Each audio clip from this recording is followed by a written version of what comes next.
በሁለተኛነት የምናከብረው በዓላችንም በዓታ ለማርያም ነው። በሦስት ቀን እመቤታችን ቅድስት ድንግል ማርያም ናት።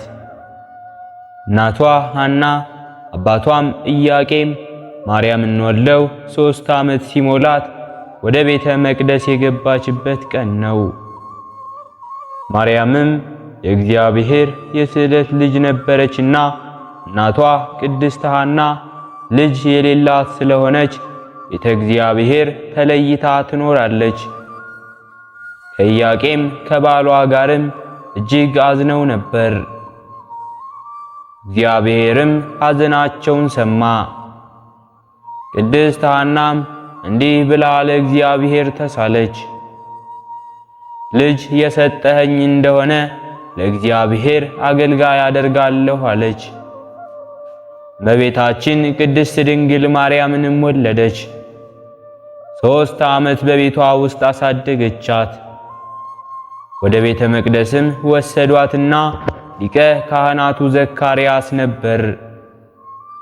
ከእርሱም ወስደው እንካ ተቀበለን ቢሉት እኔ ምን አደርጋለሁ ብሎ መረዋት ደውሎ 100 ሕዝብን ሰበሰበና ሐናና ኢያቄም ይህችን ልጅ ለቤተ መቅደስ መባ ሰጥተዋል፣ ምን ትሁን ምንስ ትብላ ብለው ሲጨነቁ ሳሉ መልአኩ ፋኑኤል ሰማያዊ መና በመሶበ ወርቅ ሰማያዊ ወይን እንዲሁም በወርቅ ጽዋ ይዞ ከሰማይ እየወረደ ከምድር ከፍ ብሎ ረቦ ቆመ።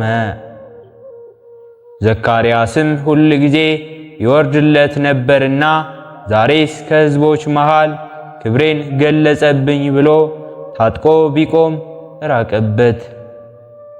ሕዝቡም በየተራ ቢቀርቡ ራቀባቸው።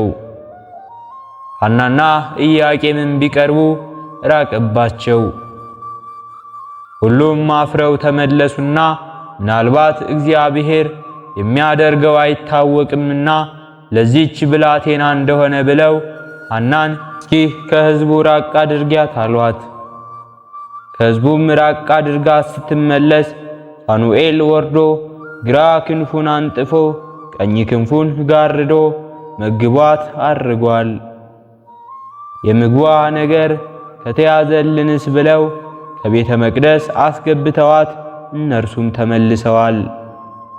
መባዬን ይዤ ወደ ቤትህ እገባለሁ፣ በመከራዬ ጊዜ በአፌ የተናገርኩትን እንዲሁም በከንፈሮች የሚያልኩትን ስዕለትን ለአንተ ሰጣለሁ እንዳለ መዝሙረኛው ዳዊት በመዝሙር 65 ከቁጥር 13። የእመቤታችን የቅድስት ድንግል ማርያም ረድኤቷ በረከቷ አማላጅነቷ ከሁላችን ጋር ይሁን። በሦስተኛነት የምናከብረው በዓላችንም ሕፃናተ ሳሌምን ነው። በዚህች ቀን ጌታችን ኢየሱስ ክርስቶስ ከሰማየ ሰማያት በወረደ ከድንግል ማርያም በተወለደ ጊዜ ሰይጣን ዲያብሎስ ለተንኮል አያርፍምና ሄሮድስን ሂዶ የእኔን ጌትነት ያንተንም መንግሥት የሚቀማ ተወልዷልና እንግደለው አለው። ሄሮድስም እንዴት አድርጌ ያገኘዋለሁ አለ። ዲያብሎስም ከ1 ዓመት እስከ 2 ዓመት ድረስ ያሉትን ወንዶች እንዲሁ ታስፈጃቸዋለህ አለው። ደግሞም ሰይጣን ለወዳጁ ቅርብ ነውና ልብሳቸውን ጉርሳቸውን እኔ እችላለሁ ብለህ ሰብስበህ አስፈጃቸው አለው።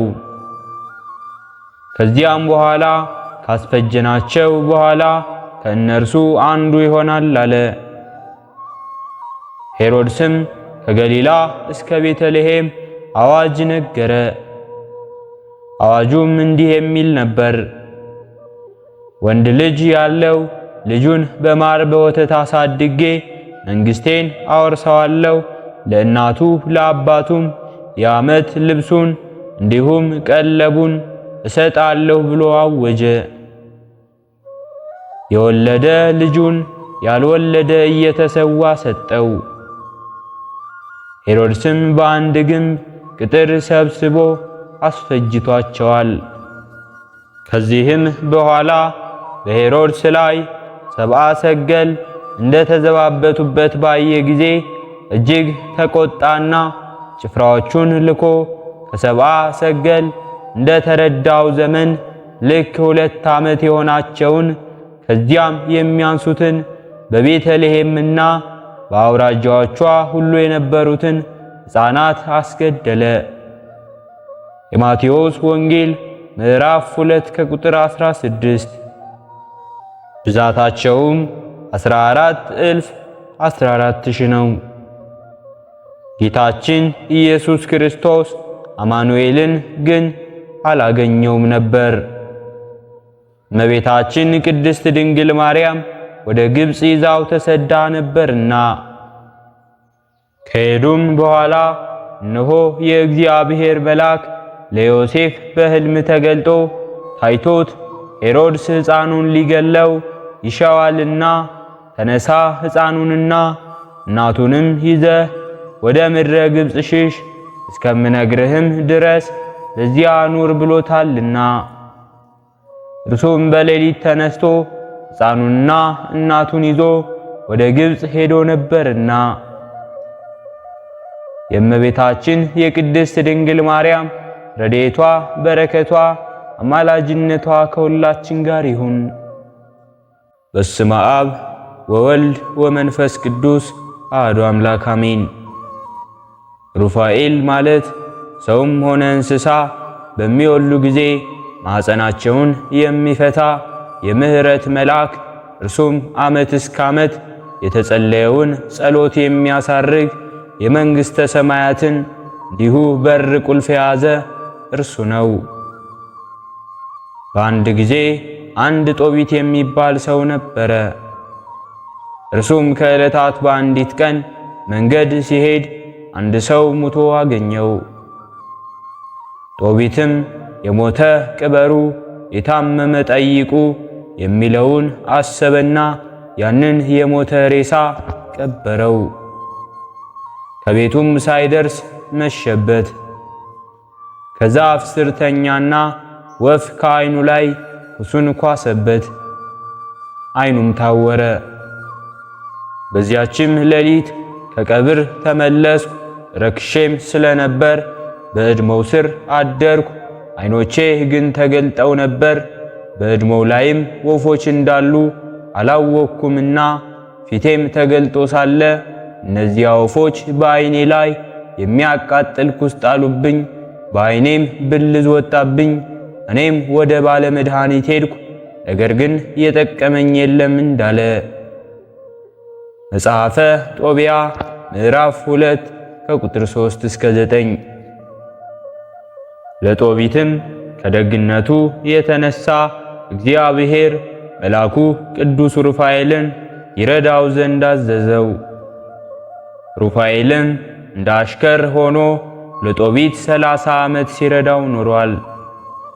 ሁለተኛም ወለተ ራጉኤል የምትባል አንዲት ሴት ነበረች። እርሷንም ጋኔን ከላያው ላይ አድሮ ባል ስታገባ እየገደለ እርሱ ባል ሆኗት በጊዜው ስታገባ ይገልባት ነበር።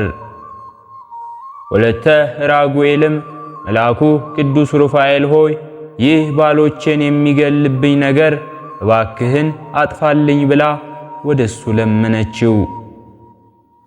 ሩፋኤልም አንተ መንፈስ ርኩስ ውጣ ብሎ አወገዘው። ያ መንፈስ ርኩስም መልኩን ከሰላስ መስሎ ወደቀ። ወለተ ራጉኤልም ባል አግብታ 7 ልጆችን ወለደች። መጽሐፈ ጦቢያ ምዕራፍ 8 ከቁጥር 1።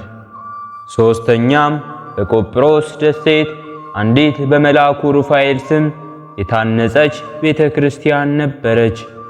አሳ አንበሪም ከባህር ተነስቶ ሊገለብጣት ሲል መልአኩ ቅዱስ ሩፋኤል ደርሶ በጦር ወግቶ ገሎ አድኗታል። የመልአኩ የቅዱስ ሩፋኤል በረከቱ፣ ረድኤቱ፣ አማላጅነቱ እንዲሁም ተራዳይነቱ ከሁላችን ጋር ይሁን። ሕሊናችን በማሰባሰብ አባታችን ሆይ እንበል። አባታችን ሆይ በሰማያት የምትኖር፣ ስምህ ይቀደስ፣ መንግሥትህ ትምጣ፣ ፈቃድህ በሰማይ እንደሆነች እንዲሁም በምድር ላይ ትሁን። የዕለት እንጀራችንን ስጠን ዛሬ፣ በደላችንንም ይቅር በለን እኛም የበደልነውን ይቅር እንደምንል፣ አቤቱ ወደ ፈተና አታግባን ከክፉ ሁሉ አድነን እንጂ መንግሥት ያንተ ናትና፣ ኃይል፣ ክብር፣ ምስጋና ለዘላለሙ አሜን። እመቤታችን ቅድስት ድንግል ማርያም ሆይ በመልአኩ በቅዱስ ገብርኤል ሰላምታ ሰላም እንልሻለን።